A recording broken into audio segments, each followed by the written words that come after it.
আমাদের এই যে হাবিবুর রশিদ হাবিব ভাই, আমি বলি না 100 থেকে 100 মানুষ বলে ভালো, বলে কি বলে না বলেন? আপনারা স্বীকার করেন, বলে কি বলে না বলেন?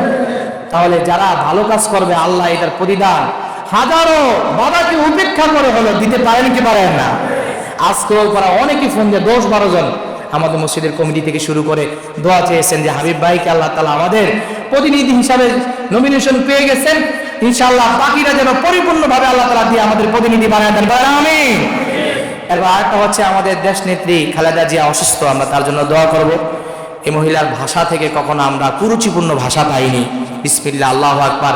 এবং তার ফ্যামিলির ভিতরে অনেকে আলেম আছে, তার এক চাচতো ভাই আমার উস্তাদ, অনেক বড় আলেম। তো যাই হোক, আমরা তার জন্য দোয়া করব মন খুলে, আল্লাহ যেন ইনশাআল্লাহ এই আমাদের বাংলাদেশের নেত্রীকে তাকে পরিপূর্ণ সুস্থতার নিয়ামত দান করেন এবং হাবিব ভাইকে আল্লাহ পাক রব্বুল আলামিন আমাদের নেতা হিসাবে নির্বাচন করেন, বলেন আমিন।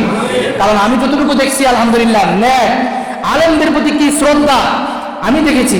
রাস্তা দিয়ে ঢুকতেছি, আমি যখন আদর্শ পাড়ায় থাকতাম আসতাম, এখানে ব্যাপক মানুষ তার বাড়ির সামনে থাকতো, এই হুজুর আসছে সরো। এই যে আলেমের প্রতি একটা শ্রদ্ধা, মানুষ বড় হয় ছোটকে শ্রদ্ধা করে এবং বড়কে সম্মান করে, কথা বলেন ঠিক কিনা? অনেকে নেতা হতে চায় কিন্তু আলেম ওলামাদেরকে তুচ্ছ তাচ্ছিল্য মনে করে, তুমি নেতা না আমার খাতা হইবা, কথা বলেন ঠিক কিনা? সম্মান পাইবা না। নেতা হইতে হলে আলেম ওলামাদেরকে শ্রদ্ধা করে নেতা হতে হবে, কথা বলেন ঠিক কিনা? আমাদের হাবিব ভাইয়ের মধ্যে আমি এটা কেন শক্তি নিয়ে বলি, 100 মানুষ বলছে দিকে বলি, আলহামদুলিল্লাহ এই সব গুণগুলো পাই।